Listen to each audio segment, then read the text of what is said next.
Хапун под Рассонамі затрымалі 350 чалавек.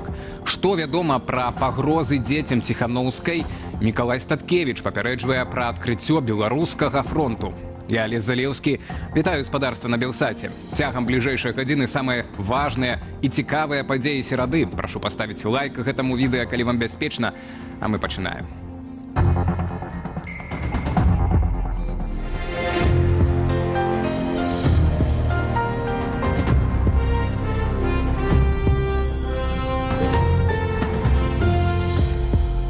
Прымусіць працаваць замест таго, каб інвеставаць у мадэрнізацыю. Лукашенка наведаў стратны берасцейскі электралямпавы завод і зноў прапанаваў свой рэцэпт для эканомікі. Тых, хто дрэнна працуе, правяраць на іншай працы, у тым ліку ў арміі. Галоўнай праблемай прадпрыемства Лукашенка назваў адсутнасць дысцыпліны. Але ці дапаможа яна заводу, які выпускае лямпачкі паводле тэхналогій мінулага стагоддзя і гадамі назапашвае страты? Як лямпачка напальвання подсвяціла хібы беларускай эканомікі, распавядзе Зміцер Смак. Самая главная проблема наша – отсутствие дисциплины. Каля берасцейскага электралямпавага заводу чыноўнікі атачылі Лукашэнку нібыта матылі. Калі не выконваць ягоных загадаў, можна апаліць свае кар'ерныя крылы. Таму за працоўную мобілізацыю ўзяліся нават міліцыянты. В рамках выполнения поручений главы государства нами организована работа рейдовых групп по доставлению граждан в РОВД с последующим доставлением в сельхозпредприятия. У той час, як мабілізаваныя беспрацоўныя зрабіліся прымусова працоўнымі, тыя, хто і дагэтуль меў працу, перайшлі ў статус патэнцыйных рэкрутаў. Свой минулы загад адпраўляць у армію чыноўнікаў Лукашенко пашырыў на ўсіх астатніх беларусаў. Не хочешь на этой работе работать? Мы тебя проверим на другой работе. Нормальной мужской и женской работе в армии. Як працуе жалезная дысцыпліна Лукашэнкі і насамрэч выконваюцца ягоныя загады, можна ўбачыць на прыкладзе таго самага электралямпавага заводу. У 2020 годзе Лукашенко загадаў вывесці гэтае прадпрыемства з крызісу. Але ў выніку зрабілася ўдвая горш. Страты ўсяго за год павялічыліся з 2,5 да 4,5 мільёнаў рублёў. Далей завод не даваў справаздачу. Траціну работнікаў звольнілі, астатнія самі сыходзілі праз нізкія заробкі. У выніку засталося каля 200. І калі размеркаваць даўгі прадпрыемства на кожнага, то на аднаго працоўнага прыпадзе 250 тысяч рублёў. Лампочка нам нужна.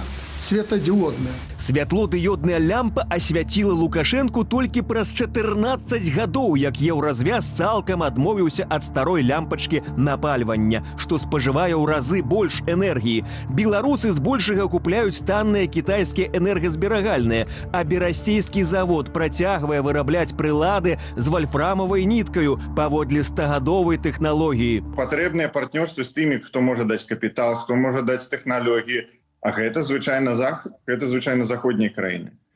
Відавочна, што гэтыя партнёрствы зараз немагчымыя праз палітычныя прычыны. Паводле расследавання Белпол, берасцейскі электралямпавы працуе на расійскую армію, рабіў лямпы для бранетанкавага заводу, але нават вайсковыя замовы не ўратавалі прадпрыемства. Лукашенко прапануе ратаваць увесь холдынг «Горизонт», у які ўваходзіць берасцейскае прадпрыемства, які стагнуе прымусова. Надо защитить легкой промышленности, ему это важно. Даже мне попросил купить телевизор, предлагают какой-то там, черт знает, там американский. Ребята, у нас «Горизонт» есть. Он же потребовал, чтобы я заменил там яблоко на это. Калі Лукашенко захавае ўладу яшчэ на некалькі гадоў, вынік армейскага падыходу ў эканоміцы будзе відавочны, прагназуюць эксперты. Застанецца маленькая колькасць некваліфікаваных людзей, якія будуць нейкія замовы рабіць для расейцаў, для кітайцаў на такім вельмі прымітыўным узроўні. Ну а пакуль эканамісты параўноўваюць дзяржаўныя прадпрыемствы з пачвараю Франкенштайна, мёртвыя кавалкі прамысловасці, у якія бюджэтнымі грашыма прымусова ўдыхаюць жыццё. Лямпачкі свецяцца, але плаціць за электрычнасць давядзецца простым беларусам. Зміцер Смак, Белсат. З выбухамі, блокпастамі і абмежаваннем руху транспарту. Міліцыя зноў праводзіць маштабныя вучэнні. Гэтым разам на Гарадзеншчыне, у самім абласным цэнтры Лідзі і Вялікай Бераставіцы. Сілавікі заяўляюць, што правяраюць гатоўнасць падраздзяленняў да дзеяння ў асаблівых умовах. Сярод іншага адпрацоўвалі захоп закладнікаў і ўжо традыцыйны разгон пратэстаў. У фокусе ўвагі бяспека супрацоўнікаў і іхных сем'яў, а таксама выканаўчая дысцыпліна, паведамляе прэс-служба МУС. Сёння ўжо другі дзень вучэнняў. Напярэдадні яны праходзілі на базе абласнога ўправлення ўнутраных справаў. Міністр Іван Кубракоў, які камандаваў вучэннямі, засяродзіў асаблівую ўвагу на пытаннях інфармацыйнай бяспекі, адсочвання настрояў на прадпрыемствах і кантролі групавых чатаў. Масавае затрыманне пад Расонамі, адразу каля 350 чалавек. Сілавікі прыехалі на штогадовы злёт беларускага руху «Сям'я вясёлкі» Rainbow Family, паведамляе тэлеграм-канал «Віцебская вясна». На удзельнікаў склалі пратаколы за несанкцыянаванае масавае мерапрыемства. Цягам 2 месяцаў іх могуць выклікаць у суд.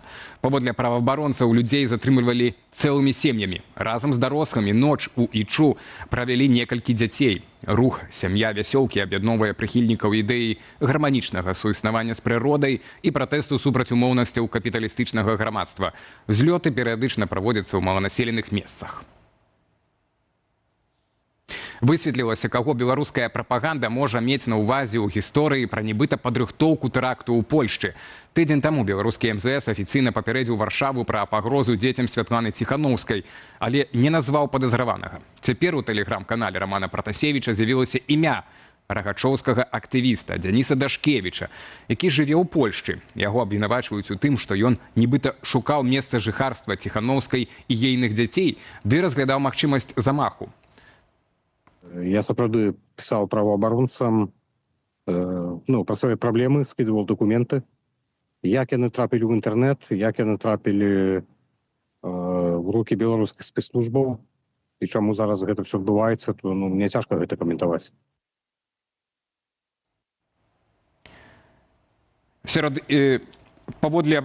Выбачайце. Ну і нагадаю, што тыдзень таму Міністэрства замежных справаў Беларусі папярэдзіла Польшчу пра рыхтаванне гэтага тэракту. Нібыта яго рыхтуе асоба, якая ў Беларусі асуджаная паводле шэрагу артыкулаў крымінальнага кодекса. У Польшчы нядаўна пазбаўленая дадатковай абароны і права пражывання ў краіне. Міністр замежных справаў Польшчы Радослаў Сікорскі, адказваючы на пытанне нашага тэлеканалу, выказаў меркаванне, што заява можа быць часткай гібрыднай атакі. Пра гэта сведчыць нетыповы характар распаўсюду такой інфармацыі. Беларуская эканоміка зноў расце, прынамсі, калі глядзець на галоўныя афіцыйныя паказнікі. З сакавіка ВУП вярнуўся ў плюс. Інфляцыя запаволілася, крэдыты зрабіліся больш даступнымі, а разрыў паміж экспартам і імпартам скарачаецца. Нацбанк ужо гаворыць пра аднаўленчы тренд, а Савет міністраў будуе планы на наступны год. Але што стаіць за прыгожымі лічбамі, разбіралася Юлія Цельпук. Аўтамабіляў джылі на беларускіх дарогах будзе яшчэ больш. Нацбанк стымуляваў попыт на тавары айчыннай вытворчасці. У першым паўгоддзі людзі набралі спажывецкіх крэдытаў на 1 мільярд рублёў. Гэта больш, чым за ўвесь мінулы год. Ад жніўня Нацбанк зніжае ў сярэднім на 0,3% стаўкі па дэпазітах да 3 гадоў на інвестыцыйныя, а таксама крэдыты для юрыдычных і фізічных асобаў. В экономике с марта наблюдается определенный восстановительный тренд, что выражается в выходе ВВП в положительное значение в 1,5%. Считаю, что этому способствовала и наша с вами работа по формированию процентной политики. У шэрагу добрых навінаў, апроч росту ВУП, аднаўлення інвеставання ў асноўны капітал. З рэмаркаю доля ўласных сродкаў арганізацыяў зніжаецца. Інфляцыя запаволілася ў чэрвені да 4,8%. Это замедление носит структурный характер, а не сезонный, как это было в предыдущие годы. Это подтверждает динамика базовой инфляции, которая в июне текущего года уже вошла в границы целевого уровня. Целевой уровень, напомню, 5, имеем 4,8%. Гэтыя высновы супярэчаць афіцыйным статыстычным звесткам. Нацбанку заўважыла эканамістка Аліса Рыжычэнка. Інфляцыю лічыць сезоннай. Калі б гэта было насамрэч структурнае зніжэнне інфляцыі, яно падбывалось па ўсім вось гэтым накірункам.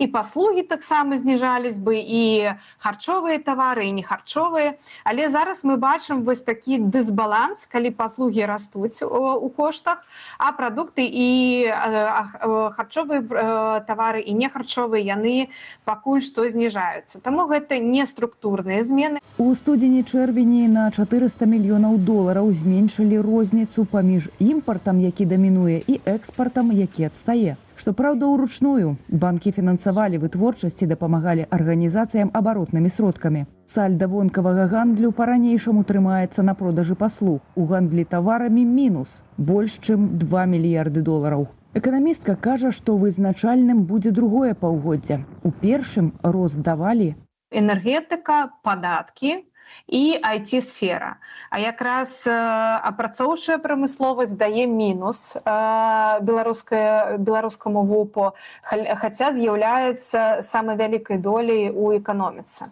Савет міністраў глядзіць у наступны год. Рэальныя заробкі маюць вырасці толькі на 3,4%. Рост цэнаў да 6%, а экспарт тавараў і паслуг амаль на 3%.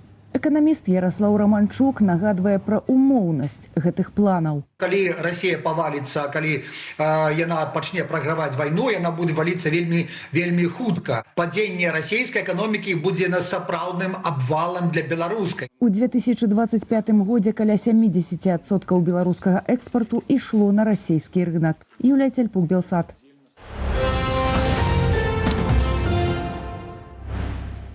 Ну і да падзеяў суседзяў. Расія ўначы масавана атакавала ўкраіну.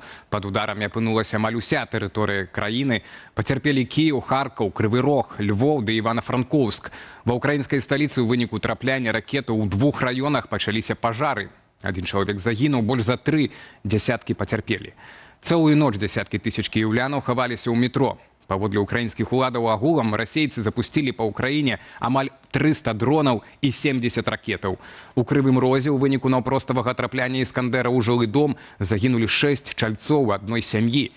Сярод іх 2 дзяцей, 5 і 12 гадоў. Яшчэ 8 асобаў атрымалі раненні. Больш за 2 дзясяткі ракетаў атакавалі Львоў. 1 жылы дом быў разбураны, загінула як найменей 1 асоба, пацярпелі некалькі дзясяткаў чалавек. То без панікі. Дружина у меня також тотально незряча. Я не успел выйти с комнаты. Меня накрыло грудой стекла. Я был еще под одеялом. Босиком выскочил в прихожую, нашел жутя. Дружина была тоже уже в халате. Ну и мы выскочили. Наступствы масаванай расійскай атакі на ўкраіну гэтым разам дайшлі да тэрыторыі НАТО. Уначы паветраную прастору Польшчы парушылі 2 аб'екты. Адзін з іх, імаверна, расійская крылатая ракета, упала і выбухнула ў Люблінскім ваяводстве. Польскія вайскоўцы сцвярджаюць, што адсочвалі ракету яшчэ над Украінай, а на яе перахоп паднялі знішчальнікі. Больш за тое, F-16 быў побач у момант падзення ракеты. Чаму яе не збілі? І як Варшава рэагуе на чарговае парушэнне сваёй паветранай прасторы, ведае Антон Бяздольны. Адразу 2 польскія ваяводства будзіліся ўначы ад гукаў сірэны. Войска польскае паведаміла, а 4-й раніцы ў Люблінскім ваяводстве паблізу вёскі Тарнава-Калонія упаў невядомы аб'ект, адбыўся выбух. Згодна з афіцыйнай інфармацыяй, падчас начной атакі Расіі на заходняй вобласці Украіны адна з ракетаў залецела ў паветраную прастору Польшчы. На перахоп ракеты былі паднятыя знішчальнікі НАТО.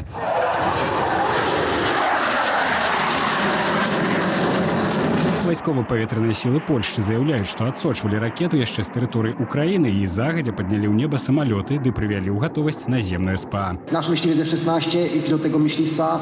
Наш знішальнік F-16 быў на месцы здарэння, калі той аб'ект ударыў зямлю. Калі б ракета працягвала палёт, было б прынятае рашэнне пра яе збіццё, але ракета ўпала на прыдатнай тэрыторыі, не заселенай, не забудаванай, не ствараючы нікому пагрозы. На месцы падзення ракеты ў полі ўтварылася варонка каля 10 метраў у дыяметры і да 5 метраў у глыбіню. Пашкоджанняў і пацярпелых зафіксавана не было. Miejsce zostało sprawdzone pod względem pirotechnicznym. Месца было спраўджанае з піратэхнічнага гледзяшча. Яно бяспечнае. Ідуць працэсуальныя дзеянні. На месцы працуюць каля 100 работнікаў адпаведных службаў. Улады мяркуюць, што паблізу Тарнава-калонія выбухнула расійская ракета Х-101. Гэта павінна пацвердзіць следства. У той жа час прэм'ер Польшчы Дональд Туск заявіў, што ў паветраную прастору краіны ўвайшло 2 аб'екты. Няма ніякіх падставаў меркаваць, што цэлю была Польшча, але 2 аб'екты парушылі паветраную прастору Польшчы. Адзін быў напэўна, мы маем тут яго сляды, а другі паблізу польскай мяжы, але гэта быў вельмі кароткі сігнал, і з ім не было звязана ніякіх наступстваў. Заявою выступіў міністр замежных справаў Украіны Андрэй Сібіга. Ён абвінаваціў Расію ў парушэнні паветранай прасторы краіны НАТО. Украінскія спецыялісты ўжо запрапанавалі польскім спецслужбам дапамогу ў расследаванні інцыдэнту. Антон Бяздольны, Белсат. Тым часам літоўскія памежнікі паведамляюць пра новую тактыку мігрантаў, якія спрабуюць нелегальна перайсці мяжу з Беларусі ў Еўразвяз. Паводле кіраўніка службы аховы дзяржаўнай мяжы Літвы Рустамаса Любаеваса, з пачатку года выявілі ўжо 10 падземных тунэляў. Яны прафесійна ўмацаваныя, а іх будаўніцтва відавочна патрабавала часу, тэхнікі і адпаведных навыкаў. Літоўскія і польскія службы не выключаюць, што ў пракладванні такіх пераходаў удзельнічаюць спецыялісты з Блізкага ўсходу, а беларускі бок забяспечвае лагістычнае падтрыманне. Паводле словаў Любаеваса, першыя падобныя тунэлі выявілі яшчэ летась. Пры гэтым усіх, хто такім чынам трапіў на літоўскі бок, затрымалі, а падземныя хады засыпалі. Паводле літоўскіх уладаў агулам сёлета пры спробе незаконна перайсці мяжу з Беларусі затрымалі ўжо амаль 1000 асобаў. Міністэрства інфармацыі чарговы раз абнавіла рэспубліканскі спіс экстрэмісцкіх матэрыялаў. Гэтым разам не абышлося без сюрпрызаў. Сярод іншага экстрэмісцкімі з'едзішча ўладаў сталіся сайт прадстаўніцтва аб'яднанага пераходнага кабінету ў нацыянальным адраджэнні, YouTube-канал рок-гурта «Дзецюкі», тэлеграм-канал Ігара Лосіка, рэсурсы ў соцсетках падлеткавага клубу «Выспа вольнасці» у Польшчы. Але трапіў у спіс і афіцыйны сайт польскага прэсавага агенцтва ў скароце ПАП. Адпаведную пастанову 28 ліпеня прыняў суд горадскага раёну Магілёўскай вобласці. ПАП – найбуйнейшае дзяржаўнае інфармацыйнае агенцтва ў Польшчы. У Беларусі на яго спасылаюцца і дзяржаўныя медыі. Між іншага, больш за 300 спасылак знаходзіцца праз пошук на сайце Белта. На запыт Белсату польскае прэсавае агенцтва адзначыла, што рашэнне беларускіх уладаў – спроба абмежаваць доступ да праўдзівай і незалежнай інфармацыі. Абмежаванне рэжыму ўпершыню закранулі дзяржаўнае замежныя медыа, але да грамадскіх СМІ такая захада ўжо ўжывалася. Гэта прымянялася да пэўных каналаў Deutsche Welle, і гэта прымянялася да BBC, которому Лукашенко даваў інтэрв'ю, таксама грамадскае СМІ. Што тут канкрэтна адбылося? Не само інфармацыйнае агенцтва прызнана экстрэмісцкім фарміраваннем, а менавіта сайт — это пляцоўка.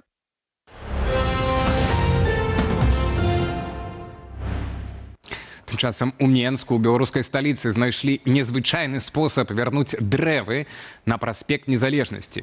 Схаваць іх ад гарадскога грунту ў гаршкі. Менска-Зеленбуд выставіў уздоўж галоўнай магістралі дзясяткі маладых ліпаў.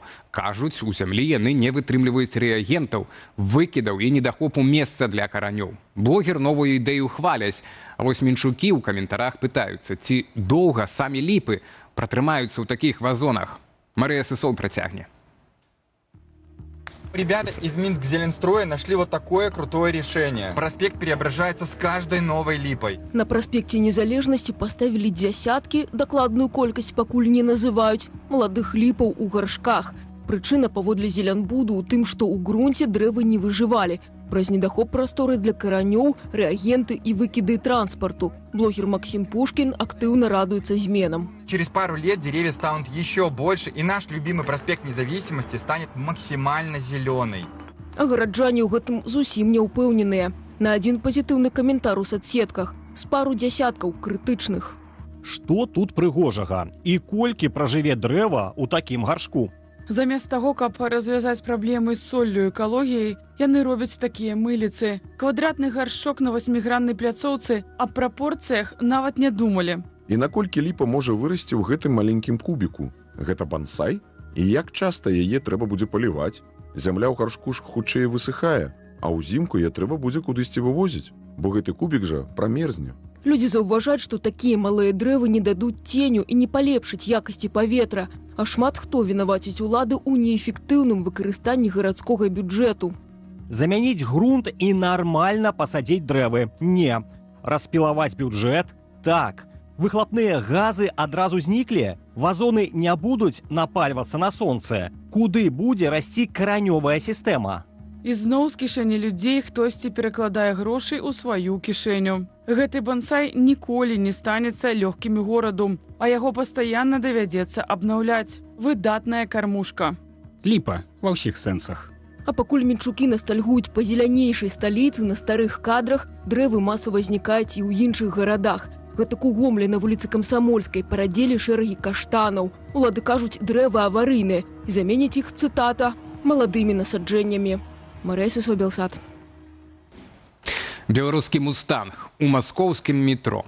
Незвычайным фіналам скончылася аварыя ля станцыі Дамадзедаўская ў расійскай сталіцы. Аўтамабіль з магілёўскімі нумарамі пасля сутыкнення з іншымі машынамі заляцеў проста ў падземны пераход. У ДТЗ удзельнічалі прынамсі 3 аўтамабілі. На шчасце, ніхто з пешаходаў не пацярпеў, але выйсці з метро давялося часова закрыць. А зараз кадры, дзеля якіх гэтая гісторыя і трапіла ў наш эфір.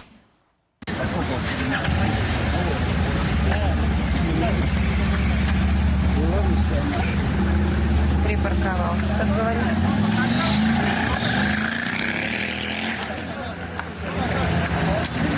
Самое главное, что все живы.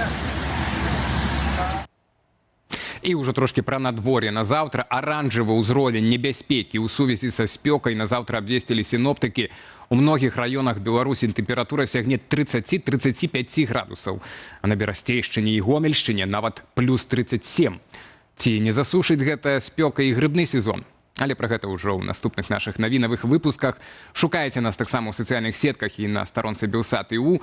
А я перадаю слова Вітаўту Сіўчыку. Разам з ім працягнем гэты вечар у студыі Белсат з разборам самых важных і цікавых падзеяў дня. А сярод іх рэкордны хапун ля расонаў. Паводле праваабаронцаў затрыманыя 350 чалавек, у тым ліку дзеці, якія начавалі ў ізалятары. Мікалай Ставкевіч малюе змрочны прагноз для Беларусі на фоне ўзмацнення расійскай агрэсіі, а прапагандысты выдалі свой опус, маўляў, папярэдзілі Польшчу аб магчымасці замаху на дзяцей Святланы Ціханаўскай. Усё гэта імкліва, але прафесійна абмяркуем з госцьмі нашай студыі. Так, запрашаем, яшчэ будуць жыццё, цікавосткі жыцця рэгіёну, і наша традыцыйная пытанка.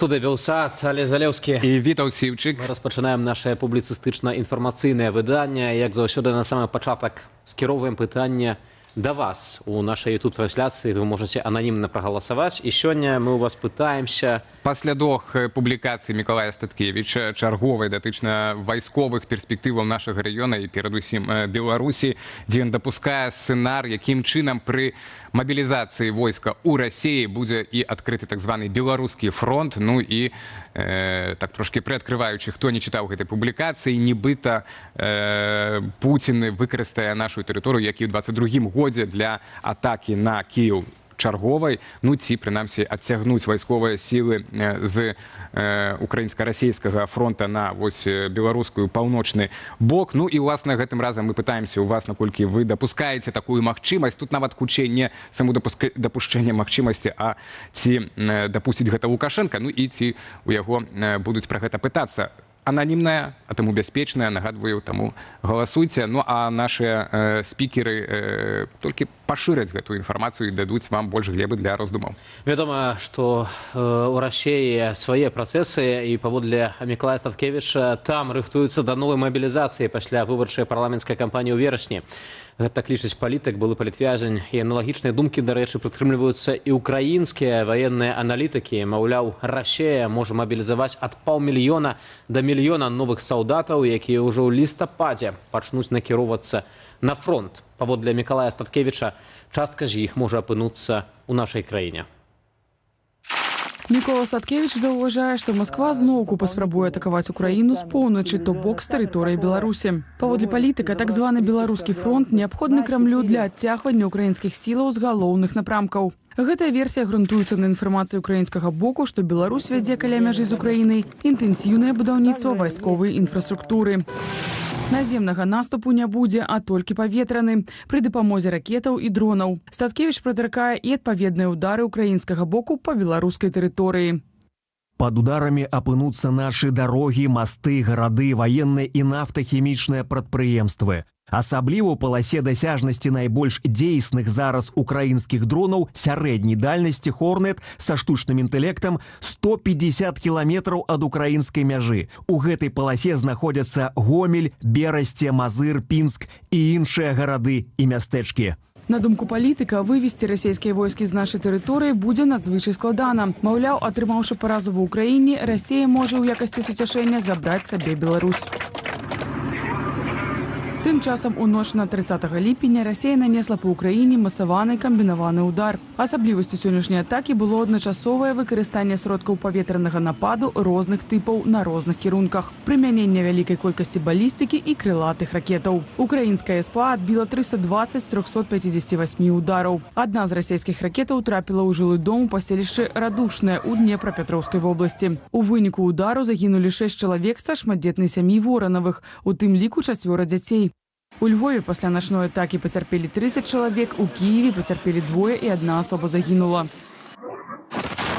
Сігнал паветранай трывогі гучаў сёння і ў Любліне. У Польшы заяўляюць пра падзенне расійскай крылатай ракеты. Паводле прэм'ер-міністра Дональда Туска, падчас масаваных атак Расіі на Украіну адбылося парушэнне польскай паветранай прасторы. Ракета ўпала каля вёскі Тарнава-Калёнія ў Люблінскім ваяводстве, утварыўшы кратар на полі. На месца здарэння выехалі кіраўніцтва Міністэрства нацыянальнай абароны, МУС, а таксама прэм'ер Польшчы. А ў нашай студыі з'явіўся палітолог і аналітык Сергей Марцалеў. Спадар Сергей, добрый вечар. Добрый вечар. Вітаем вас. Пачулі мы змрочны прагноз ад Міколы Статкевіча, прафесійнага вайскоўца, былога палітвязня, палітыка, які гаворыць пра тое, што вось тая інфраструктура, якая будуецца на беларускім палешчы, можа быць выкарыстаная не столькі для наземнага наступу, але для размяшчэння расійскіх вайскоўцаў, якія могуць атакаваць Украіну з нашай зямлі. Як вы ставіцеся да такой тэзы? Наверное, как и большинство тех, кто анализирует ситуацию на белорусско-украинской границе, за прошедшие 5 лет ситуация сильно изменилась. Украинская сторона построила на самом деле впечатляющие фортификационные сооружения. Это и минирование, это и заградительные черты, и зубы дракона.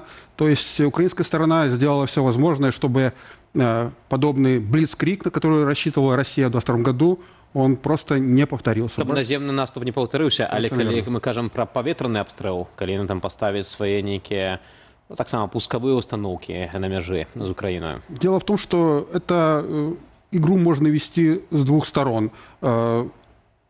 Крылатые ракеты и дальнобойные дроны и так могут преодолевать тысячи километров для нанесения удара по противнику. Я не вижу какого-то значительного тактического преимущества, если они разместят воздушные средства нападения на границе.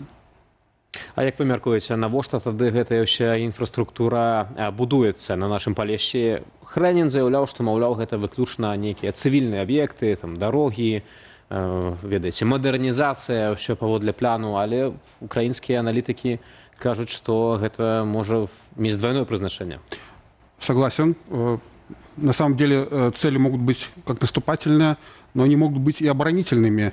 Я думаю, что все заметили, как белорусский генштаб и политическое руководство официальный Минск опасаются того, что на самом деле украинская сторона перестанет говорить дипломатическим языком и может продемонстрировать, в свою очередь, что за те действия, которые Беларусь совершила в 2022 году, можно получить милитарный ответ. Поэтому вполне возможно, что укрепления на границе носят в том числе и защитный, оборонительный характер. Вось вяртаючыся тады да гэтай мабілізацыі, бо Мікалай Статкевіч з яе нагоды і зрабіў гэтую публікацыю, і мабілізацыя — это адна яшчэ тэма, якую таксама шырока абмяркоўваюць цяпер эксперты ў Расіі і ва ўкраіне. Ну і ўжо тут збольшага ўжо все пагаджаюцца на тое, што яна будзе здзейснена нейкім чынам. Вось то якое у вас стаўленне, як вы лічыце, ці гэта будзе мабілізацыя? Ну і вот уже тады падсумоўваючы, якія пагрозы гэта мабілізацыя можа несці для Беларусі? Николай Викторович перечислил несколько сценариев развития войны, в том числе и мобилизацию. Он не упомянул, по-моему, еще два важных сценария. С вашего позволения я их озвучу. Это может быть провокация под чужим флагом. То есть вполне Россия может атаковать страны НАТО украинскими дронами, ранее захваченными.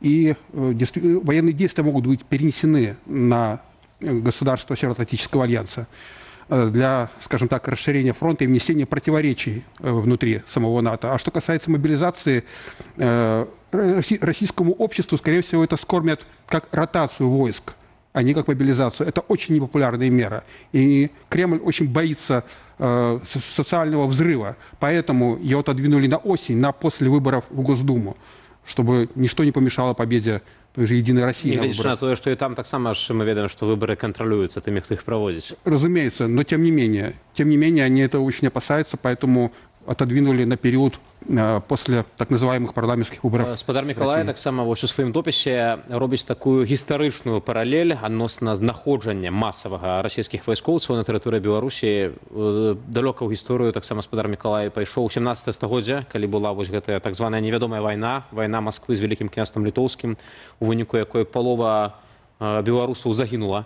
І ён кажа таксама пра тое, што нават калі расійскія вайскоўцы не пойдуць з тэрыторыі Беларусі ва ўкраіну, але будуць проста лакавацца масава на Палессі, і калі яны будуць разумець, што могуць загінуць там у тых пінскіх балотах, могуць нарабіць вельмі шмат шкоды беларусам, мясцовым людзям, якія там жывуць. Разумеется, нахождение... У іх будуць проста развязаныя рукі, смерць перад вачыма, і пачнецца іхная гойда. Так? Это для всех стран проблема, когда на их территории находятся иностранные военнослужащие, потому что это и бытовое насилие, и они экстерриториальны фактически. То есть белорусская прокуратура вряд ли сможет их задержать и осудить. Они будут подчиняться, скорее всего, будут в юрисдикции собственных российских судебных органов, которые, как вы понимаете, не заинтересованы защищать белорусское гражданское население. Ну, у 22-м годзе такой подставой нагоды знаходжання войскаў это было вучэнне, так, саюзная рашучасць.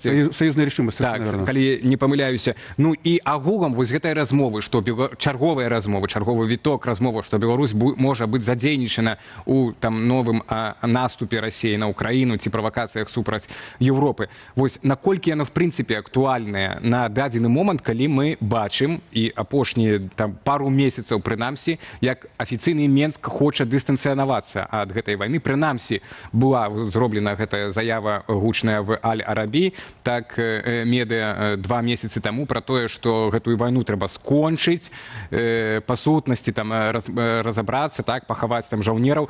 Пасля фактычна тыя ж тэзісы, толькі ўжо публічна наўпрост Пуціну паўтарыў спадар Такаеў, прэзідэнт Казахстану. Так, ну і мы бачым, што калі Беларусь саюзнік, ну а там Казахстан больш нейтральная, так, датычна гэта канфлікту і Расіі краіна, суседняя кажуць, ну просто Пуціну, так, ці Расіі пра тое, што гэта вайна не мае сэнсу. Так, ну гэта і ёсць хіба што адказ вось на тое, ці Лукашенка, бо мы пытаемся пра гэта ў нашай апытанцы ў чаце трансляцыі, ці Лукашенка дазволіць, так, наступны такі наступ з боку Беларусі. Можа, ёсць адказ, што суседзі, што ўсю Беларусі ўжо і Казахстан не хочуць далей развіцця этой вайны. У Такаева и у Лукашенко совершенно разная мотивация. Такаеву не нравится, что уничтожают в том числе и его нефтяные танкеры. А Лукашенко, помните, что он лжет. Он в 22 году утверждал, с белорусской территории ни один солдат не ступит на территорию Украины. Это было еще за несколько дней до войны. И на протяжении всего этого времени и учений. И что мы получили в итоге? Несмотря на его клятвенные заверения, удар пошел со стороны Беларуси. То же самое Хренин давал слово офицера за день до агрессии. Лапо, шеф погранкомитета, если помните, белорусского. Керовник помежного комитета. Он обещал своему украинскому коллеге, да ты что, нет, я как родному тебе скажу, то есть этого не будет. Ну и что в итоге получилось? Ну, может, киданули россияне. Сам Лукашенко тлумачил, что они там развернулись выходить, але не вышли, а повернули направо. Почему тогда в Беларуси спецслужбы, если он действительно был не Я бачу, что Лукашенко сам до этого всего довел, и довел Беларусь до залежности, свой режим до залежности тотальной з Москвы. Спадар Сергей, мы бачым, як расейцы працягваюць тэрарызаваць Украіну, як ва ўкраінскія гарады прылетаюць ракеты, дроны. Яны не разбраюць нейкія вайсковыя аб'екты, яны цэляцца ў жылыя дамы, яны цэляцца ў нейкія гандлёвыя цэнтры, яшчэ кудысьці. Людзі гінуць. У чым сэнс? Больш за 4,5 гады Россия вядзе эту полномасштабную агрессию, перамагчы не можа. У чым сэнс гэтага террору? На что яны спадзяюцца? Ну, это деморализация населения. Россия рассчитывает, что если население будет страдать от последствий войны, то, возможно, украинцы начнут высказывать недовольство собственной властью. Расчет на это. Як вы мяркуеце, мы бачым, што гэты працэс ужо доўга ідзе. В сэнсе, што тэрарызацыя менавіта цывільнага мірнага насельніцтва Украіны. Зімой уничтожение электростанций. Так, гэта было практычна ад першай зімы агрэсіі. Выніку для Расіі няма. То навошта яны гэтым займаюцца далей? Ці яны не разумеюць, што гэта для самой Москвы таксама гэта ж аслабляе іхныя пазіцыі. Хоць вядома, яны таксама ў ізаляцыі на захадзе, але тым не менш такое барбарство. Трошки ты теперь на Такаева подобное. Эксперты очень скептически оценивают, если Россия будет продолжать вот этот террор по отношению к критической гражданской инфраструктуре, электростанции, плотины и так далее, возможно, что следующая зима будет для Украины самой тяжелой. То есть капиталовложения, которые требуются, чтобы все это починить, просто колоссальные. Поэтому, к сожалению, вынужден констатировать, такая беспощадная логика тотального террора, она может иметь последствия. Я еще вот хотел бы доціснуць свой матыў, ад которого пачаў, уласна, бо мы і задаемся гэтым пытаннем, ці дапусціць Лукашенко, каб расіяне зноў атакавалі Украіну з Беларусі. У вас тут у нас 4 варианты. Так, не ведаю, хто ў яго пытацца будзе. Дык вось, на вашу думку, ці будуць у Лукашэнкі пра гэта пытацца, так? Ці ў яго ёсць такія варыянты, каб не дапусціць? Як-ніяк, некая там дыалог, падтрымка ёсць з США. Ну, во-первых, контакты с США очень осторожны и на таком декоративном уровне находятся. Я бы скорее сказал, что если Пекин скажет свое твердое слово в защиту позиции Лукашенко, даже не самого Лукашенко, а в защиту мирной позиции. Суверенитет. Да. Тогда это как-то могло бы повлиять на Кремль. Слово самого Лукашенко, оно весит немного. И поэтому ваша формулировка, а кто его будет спрашивать, пускай она немножко грубовата, но она ближе к истине, чем предыдущая. Падобна, як у 22-м годзе можа адбыцца. Спадар Сергей, мы бачым таксама, што ўжо гэта, зрэшты, не першы раз, што падчас абстрэлу Украіны расійскія ракеты, дроны трапляюць на тэрыторыю краінаў НАТО. Сёння раніцай сірэны прагучалі не толькі ва Ўкраіне, але і ва ўсходняй Польшчы. И вядома, что ракета упала у одной из вёсок на Люблинщине. Что тут можно сказать на данный момент? Это иная совершенно ситуация, чем прежде. Давайте обратим внимание на то, что Москва аккуратно прощупывает не только милитарные возможности Польши по отражению удара, не только возможности ПВО, она прощупывает политическую волю государств НАТО. Если сначала прилетела под Быгощ ракета с муляжом вместо боевой части, с бетоном, да, если полетели 15 дронов, часть из которых были опять-таки без пустышки, без боевой части, вот, то теперь, да, прилетевшая подобная ракета, это еще не повод для войны, но она была с полноценной боевой частью. Вы бачили вось литерально момент тому на экране, я думаю, наши глядачи это зауважить, кратер на поле. Позвольте, да, ставки понемногу растут. Последние 2 месяца польская разведка, иностранная разведка, да и сам польский премьер-министр говорят, мы знаем о планах Москвы провести крупномасштабную военную провокацию против Польши.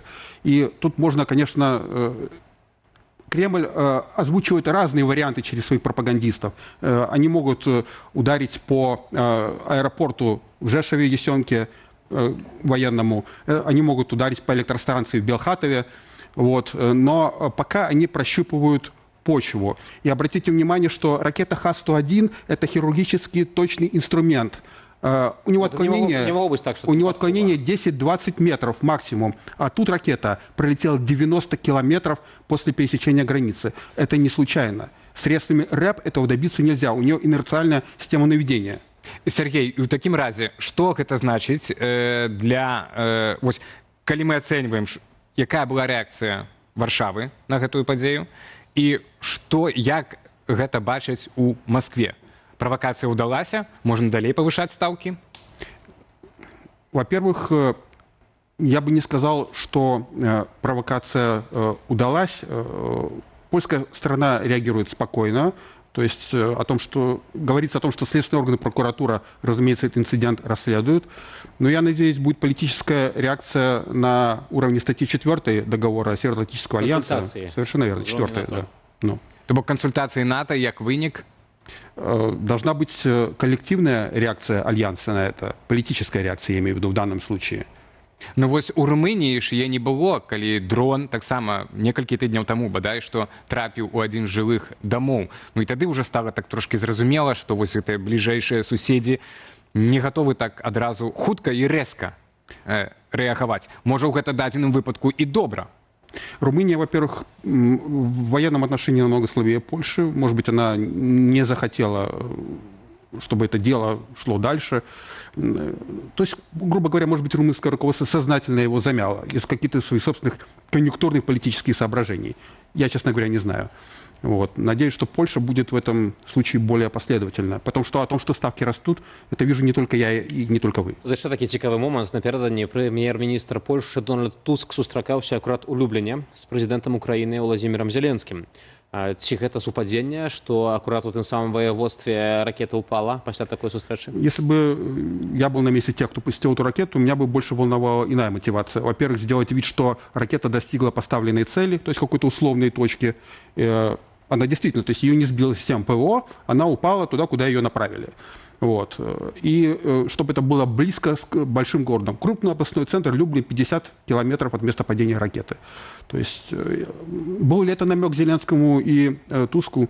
Это возможно, но, мне кажется, это, если и был такой мотив, то он был на третьем месте. Я еще запытаюся про один сценарий, які так само у экспертных колах абмяркоўваецца, што можа быць наступным на повышение этих ставок, что наступным аккурат и может быть уже удар не в поле, а, например, некий... То, что Москва обещает... Логистичный некий хаб, те места сборки. И это уже шанацевал и Путин, что мы поглядим... И Караганов, и Путин. Вот.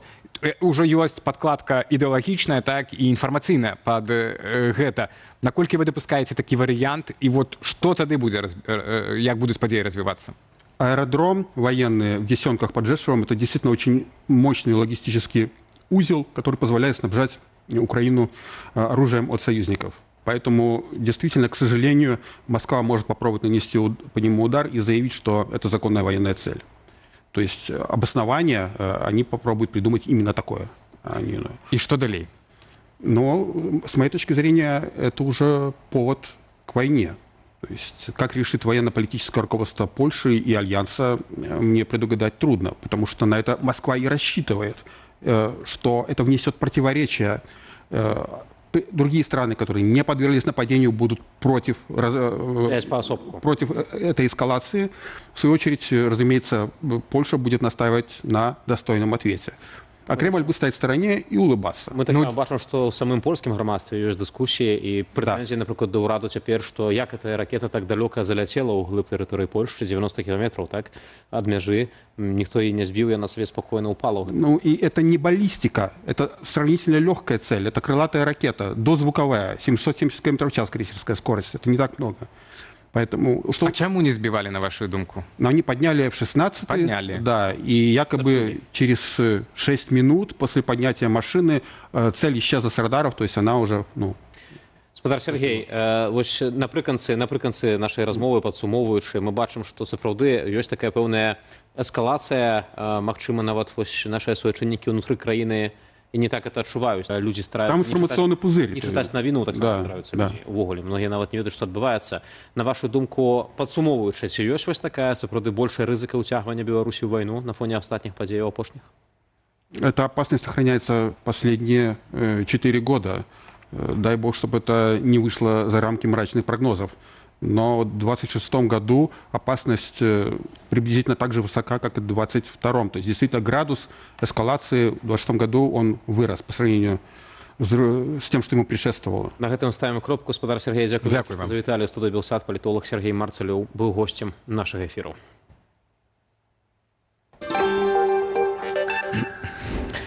Гаспадарства. Тут вось у працяг тэмы пераследу і інавацыю рэжыму сайт польскага прэсавага агенцтва трапіў у спіс экстрэмісцкіх матэрыялаў. Адпаведную пастанову 28 ліпеня прыняў суд Горацкага раёну Магілёўшчыны. ПАБ – гэта найбуйнейшае дзяржаўнае інфармацыйнае агенцтва ў Польшчы, на якое ў Беларусі спасылаюцца дзяржаўныя медыі, у тым ліку і Белта. На запад Белсату польскае прэсавае агенцтва адзначыла, што рашэнне ўладаў у Беларусі – гэта спроба абмежаваць доступ да праўдзівай і незалежнай інфармацыі. Да грамадскіх СМІ такое ўжо прымянялася. Гэта прымянялася да пэўных каналаў Deutsche Welle, і гэта прымянялася да BBC, которому Лукашенко даваў інтэрв'ю, таксама грамадскае СМІ. Што тут канкрэтна адбылося? Тут прызналі сайт польскае агенцтва прэсовай экстрэмісцкай інфармацыйнай прадукцыі. Ну, то бок, это трек матэрыялаў, а не фарміраванне, но гэта, то бок, не само інфармацыйнае агенцтва прызнана спасылак на сайт ПАБ у беларускай інфармацыйнай прасторы. Само па сабе спасылацца на інфармацыйнае агенцтва это не забараняе, это забараняе спасылацца на старонку. Ну і трэба мець на ўвазе, што ў Беларусі гэта дзейнічае выбарчым такім чынам. Калі простага чалавека ці недзяржаўныя СМІ пакараюць, нават калі цяжка будзе прыцягнуць гэтае тлумачэнне, чаму гэта мусіць быць пакаранне, але вось спасылка на экстрэмісцкія матэрыялы, за гэта пакаранне хутчэй за ўсё будзе.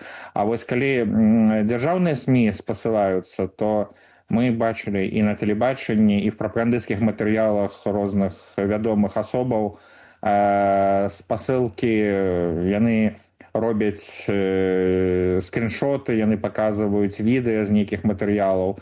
Часам яны заблюріваюць лагатыпы, часам не, але я не чуў, каб іх за гэта каралі. Вяртаемся ў студыю Белсат, жывы эфір, і наш ужо наступны госць Франак Вячорка ў студыі, але спачатку заанансуем тэму, на якую будзем размаўляць. Масавае затрыманне пад Расонамі, адразу каля 350 чалавек. Так званыя сілавікі прыехалі на штогадовы злёт беларускага руху «Сям'я вясёлкі», паведамляе тэлеграм-канал «Віцебская вясна». На ўдзельнікаў склалі пратаколы за несанкцыянаванае масавае мерапрыемства. Цягам 2 месяцаў іх могуць выклікаць у суд. Паводле праваабаронцаў, людзей затрымлівалі цэлымі сем'ямі. Разам з дарослымі ноч у ізалятары правялі некалькі дзяцей. Рух «Сям'я вясёлкі» аб'ядноўвае прыхільнікаў ідэі гарманічнага суіснавання з прыродай і пратэсту супраць умоўнасцяў капіталістычнага грамадства. Злёты перыядычна праводзяцца ў маланаселеных месцах. Галоўны дарадца Святланы Ціхановскай, Франак Вячорка ўжо з намі. Вітаю, Франак. Добрый вечар. Затрымалі 350 чалавек. Мне здаецца, што пасля такіх масавых пратэстаў 2020-2021 года гэта можа ўжо нават і рэкорд, калі казаць пра колькасць у хапуне. Але тое, што мяне асабіста закранула, нават дзеці былі сярод затрыманых, і дзеці правялі ноч у ізалятары. Ці гэта нешта новае, на твою думку? Дзяцей пераследуюць пастаянна. Ад 2020 года дзесяткі дзяцей прайшлі праз крымінальныя справы, 16гадовыя атрымалі турэмныя тэрміны. Дагэтуль знаходзяцца непаўнагадовыя таксама ў турмах, таму нічога новага, а тое, што рэпрэсіі працягваюцца, мы пра гэта ведаем. На жаль, пра гэта мала ведаюць у замежнай інфармацыйнай прасторы, таму пра гэта трэба нагадваць, але гэтае масавае затрыманне вось гэтай ініцыятывы проста паказвае, што рэжым не спыніцца ні перад чым, і ўсё, што не ўпісваецца ў рэжымную парадыгму, яно будзе карацца. Пры тым, што гэта не ёсць нейкі рух, які там, не ведаю, выступаў за змену рэжыму ўнутры Беларусі. Абсалютна, але ж у 2020 годзе пад рэпрэсіі трапілі Яхова Птушак бацькаўшчыны, экалагічныя ініцыятывы, зялёныя, то бок усё, што аб'яднае аб'ядноўвае людзей, дзе людзі могуць рэалізавацца, нешта рабіць разам. Усё, што стварае грамадзянскую супольнасць, оно ўсё крыміналізавана цяпер у Беларусі. Згадаў ты пра тое, што ў міжнароднай супольнасці цяжка давесці інфармацыю пра тое, што адбываецца ўнутры нашай краіны. Ці это азначае, што свет стамляецца ад Беларусі? Не, гэта не стамляецца, таму што перабіваюць больш важныя інфармацыйныя нагоды. Ідзе вайна ў Іране, вайна ва ўкраіне. Безумоўна, на першых палосах і тое, што адбываецца ў Беларусі, оно здаецца нашмат менш важным. Тым, хто вызначае там парадак дня ці заявы палітыкаў, гэта не трапляе на першыя палосы, і таму мы так шмат увагі аддаем менавіта міжнароднай дзейнасці. Таму Ціхановская ездзіць, выступае, дае інтэрв'ю, трэба кожны дзень нагадваць. Ну вось, а што казаць пра Польшчу, здаецца, і блізка, і сусед, так, але якія навіны чытаюць там чыноўнікі, таму што мы маем інфармацыю, што за мінулы месяц польскія ўлады выдалі грамадзянам Беларусі рэкордныя 52 адмовы ў міжнароднай абароне. Это амаль 60% ад усіх рашэнняў. Ведаем, што ўжо і была сустрэча з прадстаўнікамі НАУ, так, Паўла Латушкі і Міністэрства ўнутраных спраў, так, дэпартамент па міграцыі. Ніякіх, былі абяцанні, ніякіх канкрэтных рашэнняў не было прынята. Што на дадзены момант можете сказаць, у якім стане вы знаходзіцца польскія інстытуцыі, якія займаюцца беларускім пытаннем, ці нагу там вядзецца праца, ці яны пераглядаюць свае падыходы да беларусаў, таму што мы бачым, што гэтыя падыходы, імаверна, змяніліся за апошнія месяцы. Не, беларусаў працягваюць прымаць, дакументы працягваюць выдаваць, але ставяцца больш скрупулёзна да ўсіх заявак, якія прыходзяць на міжнародную абарону. Трэба прадстаўляць доказы, паказваць, што пагражае пераслед, трэба пісаць тлумачэнні. Калі пасля 2020 года прымалі ўсіх беларусаў, усе, хто падаваліся, амаль усе, там 90% і болей атрымлівалі гэтыя документы, спачатку абарона, потым пашпарты замежніка. Цяпер трэба даказваць, таму што 2020 год прайшоў, пратэсты прайшлі, і трэба даказаць, што цяпер у гэтых умовах вам таксама пагражае за вашу дзейнасць крымінальная справа ці пераслед. Заявак шмат на абарону ў Польшчы, органы перагружаныя, інстытуцыі перагружаныя, агульная палітыка да міграцыі змянілася. Мы бачым, што антыміграцыйныя настроі выраслі не толькі ў Польшчы. Таму будзе складаней, трэба з гэтым лічыцца, і беларусам, якія падаюцца на дакументы, трэба ставіцца да гэта максімальна сур'ёзна. Мы бачым таксама, што калі раней людзі атрымоўвалі рашэнне цягам паўгода, цяпер нават вядомыя асобы, сапраўды вядомыя ў беларускай грамадскасці, чакаюць 1,5 года, нават 2 гады, альбо людзі, якія ўжо нават атрымалі рашэнне некалькі гадоў таму, прыходзяць нібыта проста тэхнічны момант, замяніць карту побыту. Замест 30 дзён кажуць, што чакайце 60 дзён мінае, ім кажуць, невядома, калі будуць новыя дакументы. Ці офіс Святланы Ціхановскай, які зараз таксама тут у Варшаве, звяртае ўвагу польскіх уладаў і чыноўнікаў на гэтыя акалічнасці, бо мігранты, асабліва ўцекачы палітычныя, гэта вельмі ўразлівая група, у нас няма свайго дому. Безумоўна, это вельмі вялікая праца. З одного боку трэба мяняць заканадаўства, гэта складаней і даўжэй. З іншага боку мы можам спрыяць у нейкіх індывідуальных кейсах, альбо юрысты, праваабаронцы, Цэнтр беларускай салідарнасці, партызанка, яны кансультуюць людзей, каб іхнія заявкі хутчэй праходзілі, альбо каб доказы былі лепш сабраныя. Працуе працоўная група з урадам Польшчы, ёсць кантакт, Цытранович дапамагае і камунікуе з Паўлам Латушкамі НАУ, які займаецца гэтымі праблемамі досыць доўгі час. Мы накіроўваем лісты, запыты. Зараз асноўнае дабіцца падаўжэння дзеяння тэрміну праязнога дакумента да 2 альбо да 3 гадоў. І я думаю, што это найбольш рэалістычна. Таксама просяць працы нават самых польскіх устаноў. Менавіта, і зменшыць чаканне для людзей, якія падаюцца на НАУ. Я памятаю таксама, як мы ездзілі разам у Прагу, была вось такая камандзіроўка, рабочы візіт Святланы Ціхановскай, і чыноўнікі, і прэзідэнты, прэм'еры, мэр Прагі прымалі, казалі шмат добрых словаў у адрас беларусаў. Усё выглядала так, ведаеш, на камеру вельмі прыгожа. А потым беларусы, якія жылі ў Чэхіі, казалі, што вось нам там адмаўляюць, вось нас там дыскрымінуюць. У Польшчы раней такой сітуацыі не назіралася, але ў Польшчы, здаецца, зноў з'яўляецца вось такі самы разрыў, як у іншых краінах еўрапейскага звязу, што так, на камеру чыноўнікі кажуць, што ўсё добра, вось ёсць гэтыя сустрэчы Святланы Ціхановскай з кіраўнікамі Польшчы, а просто беларус, які ўцякае ад рэжыму Лукашэнкі, не можа дабіцца элементарных рэчаў. Не, ўсё-такі могуць. Трэба разумець, што Польшча выдала сотням тысяч беларусаў дакументы, працягвае гэтыя дакументы, людзі тут знаходзяцца ў бяспецы і атрымліваюць дапамогу ад Польшчы і выплаты тых, хто па абароне атрымаў палітычны прытулак. То бок ўсё-такі не трэба казаць, што змянілася нешта. Проста змяніліся патрабаванні да новых носьбітаў, прасіцелей уцякацтва ці абароны. І ў Чэхіі, напрыклад, многія праблемы ўсё-такі ўдалося вырашыць. Вайна многае памяняла, таму што вайна гэта пытанне бяспекі. калі краіна думае пра тое, каб не ўязджалі агенты, рызыкоўныя элементы, нейкія злачынцы, яны пачынаюць завастраць сваю міграцыйную палітыку, але яны завастраюць не супраць беларусаў, яны завастраюць супраць іх замежнікаў. Беларусаў вельмі часта не адрозніваюць ад іншых замежнікаў. Я думаю, што і ў Польшчы мы ў цэлым ідзем па звычайных міграцыйных працэдурах, як і іншыя замежнікі. Проста беларусаў шмат, нам Польшча важнейшая, бліжэйшая, і таму мы гэта адчуваем найбольш. І Ціханаўская не павінна, на твою думку, можа больш завастрыць гэтае пытанне, больш не ведаю, публічна пра гэта сказаць на сустрэчах таксама з кіраўнікамі польскімі. Польскія кіраўнікі яны ведаюць праблему. Я думаю, што новая сесія пасля вакацыі у Сейме, Сенаце дасць нам магчымасць гэтае пытанне падняць. Мы працуем са Схітынам, зараз сустракалася Ціханаўская з ім 1,5 тыдні таму назад і таксама абмяркоўвалі, што можна зрабіць на ўзроўні Сенату і польскага парламенту. Гэта ўсё роўна патрывае нейкі час. Трэба глядзець, што рэалістычна ў цяперашніх умовах зрабіць, цалкам вярнуцца до таго, як было раней, да вайны, пакуль вайна не скончылась, у нас не атрымаецца, тому што першую чаргу это... Але туды падчас вайны выдавалі беларускам дакументы? Выдавалі, але ўжо пасля вайны гэтыя абмежаванні пачалі з'яўляцца. Вітаўце, можна я ўлезу, бо, дарэчы, да, завастрыў пытанне Дзеніс Дашкевіч, добра, гэта жарт в жарце. Калі казаць пра сам офіс і аб'яднаны пераходны кабінет інстытуцыі, такія асноўныя дэмакратычных сілаў за мяжой, некалькі гадзін перад эфірам Маргарыта Ворахава заявіла пра свой сыход з пасады прадстаўніцы ў АПК па моладзевай палітыцы. Ну і паводле нашай інфармацыі, гэта не апошняя адстаўка ці ракіроўка у АПК. З чым звязаныя гэтыя перамены? Я думаю, што Маргарыта Вораха раскажа пра сваю новую ролю і пасаду. Гэта ўсё будзе аб'яўлена. Бальшынёў прызначэнняў будзе зроблена на канферэнцыі «Новая Беларусь», куды мы ўсіх запрашаем 8-9 жніўня. Патрэбна абнаўленне, патрэбна асвяжэнне, ратацыі ідуць на карысць, памяняюцца таксама склад місіяў дэмакратычных сіл у іншых краінах. Я думаю, што это ўсё пойдзе на карысць, на абнаўленне. А з чым звязаны вось это? Ну, тому што людзі хочуць пасраваць нейкую іншую ролю. Часта падрастаюць новыя кадры, якія больш пасуюць пад гэтую ролю.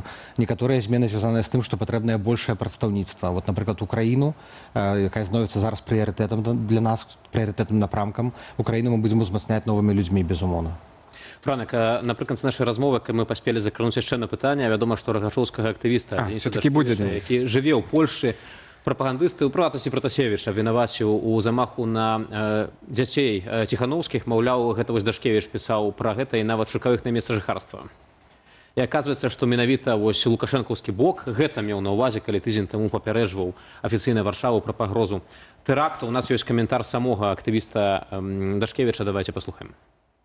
У меня есть там некие там проблемы. Я сапраўды пісаў праваабаронцам, про свае праблемы, скидывал документы. Як яны трапілі ў інтэрнэт, як яны трапілі в рукі беларускіх спецслужбаў, і чаму зараз гэта все адбываецца, то мне цяжка гэта каментаваць. Я не ведаю увогуле для з якой там нагоды, з якой прычыны яны там да мяне дакалупаліся. У меня было там пару таких паведамленняў эмацыйных, дзе я мог такое напісаць. Я гэтага, як бы там і не скрываю. Але я гэта не пісал нідзе публічна, я не пісал гэта ні ў чат Ціханаўскай, я з ёй не звязваўся. То бок, зноў жа, для мяне шок, што гэта стала такой, публічнай справай. Бачу, што, напэўна, гэта нейкая аперацыя КДБ, так? Але МЗС спачатку задзейнічаная, а потым прапагандыст Пратасевіч. На твою думку, навошта гэта зараз з'явілася? Рэжым паводзіць сябе як гопнік, які карыстаецца ўразлівасцю людзей. Яны атрымалі гэтую інфармацыю, гэтую прапіску, хто зліў, мы не разумеем. Скарысталіся гэтым, каб разыграць гульню з Польшчай. Памятаеце, як усё было? Яны выклікалі польскага прадстаўніка ў Менску, адразу апублікавалі інфармацыю, хаця такое не робіцца. Потым усе памыйкі лукашэнкаўскія гэта падхапілі, пачалі раскручваць тое, што вось гэта вынік таго, як Польшча ставіцца да беларусаў. А зараз яшчэ і апублікавалі тое, што ішла гаворка пра дзяцей Ціханаўскай, і ўсе расейскія тролі, боты, каналы, яны падхапілі гэтую справу зноў жа, каб дыскрэдытаваць Польшчу, каб паказаць на слабасць сітуацыі беларусаў у іншых краінах, каб ударыць па Ціханаўскай у тым ліку. Гэта звычайныя метады, гэта проста паказвае, што рэжым ні перад чым не пастаіць, а для людзей гэта сігнал будзьце вельмі уважлівай. Калі вы ў складаным становішчы, звяртайцеся да юрыстаў, праваабаронцаў, тых, хто могуць параіць, пракансультаваць, асабліва калі гэта дэпрэсія ці цяжкі стан. Гэта мусім скончыць. І прапіскі в месенджере. Вот што. І не пішыце лішняга невядомым людзям. Мусім на гэтым скончваць. Напэўна, невядомым. Франак Вячорка, галоўны дарадца Святлана Ціханаўская, быў госцем. Дзякуй, Франак. Белсад. Напрыканцы паспеем прынамсі одну навіну з нашай сталой рубрыкі навіны рэгіёну. Ну, давай самую лепшую, можа, выберем. Разам з БГ Медыа. У Такія Бабруйску. ёсць. Ну, ёсць прыгожая Бабруйск, навіна, давайте. але там кантраверсіі свае. У Бабруйску прыгожылі інсталяцыямі з кветкамі, але гэта выклікала хвалю абурэння на дзіва мясцовых жыхароў. На іхную думку, нехта хоча знявечыць горад. Чым бабруйцам маглі не спадабацца кветкі? Давайце уласна глянем на іх. Кампазіцыі ў выглядзе кашуль усталявалі каля кветкавай крамы на вуліцы Менскай, непадалёк кальца ў напрамку Беўшыны. Паводле гарвыканкаму гэта добраўпарадкаванне прылеглай тэрыторыі, а паводле мясцовых жыхароў сучаснае прачытанне вершніка без галавы, без гуштоўшчына. Раней пытанні ў мясцовых жыхароў выклікалі кветкавыя інсталяцыі каля Бабруйска-арэны, якая нагадала некаторым жалобны букет, а таксама манекены ў вянках на ўездзе ў горад, якія частка жыхароў палічыла сумнеўнымі. Пры гэтым у Бабруйску застаецца адкрытым пытанне з гарадскім паркам культуры і адпачынку, які цалкам занядбаны. Паводле мясцовых жыхароў замест непрыгожых інсталяцыяў з кветак лепш бы адрамантавалі парк. Ты шматпакутны парк мы учора показывали. Вось такія спадарства меркавання, а якія былі ваши меркаванні галасавання? Ці дапусціць Лукашенко, каб расіцца зноў атакавалі Украіну з Беларусі? Так, 21%, не 15%, не веду 16% і лідар у апытаннях. Хто ж у яго пытацца будзе? 48%. Ну, пра гэта казаў наш спікер Сергей Марцелёў. Дзякуем, спадарства, за прагляд, за галасаванне, за лайкі, каментары. Для вас сёння працавалі Олег Залеўскі і Вітаў Цівчык. Да пабачэння. Пакуль. Давай.